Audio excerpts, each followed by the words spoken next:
নতুন গাড়ি কিনেছি, দেখো সবাই দেখো আমার নতুন নতুন কার। দেখো তোমরা কে কোথায় আছো, দেখো দেখো আজকে আমি নতুন কার কিনে এসেছি। এখন আমি কারটাকে চালাবো।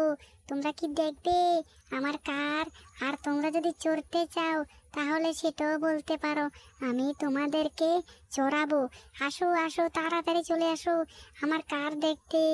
আরে আরে আমাদের গ্রামের মানুষ কোথায় গেছে? আরে আরে কার কিনে নিয়ে এসেছি, সবাই তো বার হয়ে যাবার কথা আমার কার দেখে, কিন্তু এগুলো যে কোথায় গেল? মনে হয় এগুলো কোথাও খেলতে গিয়েছে। আমি ওদিকে এইদিকে গিয়ে দেখি তো এরা আছে কি না কোথাও। যদি থাকে তাহলে তো আমার কার দেখাবো। আরে আরে আমার কার চালাতে কি মজা, আমার কার! বা বা বা তোমরা দেখবে আমার কার? তাহলে দেখো দেখো, এই দেখো আমার নতুন কার কিনলাম আমি, দেখো দেখো।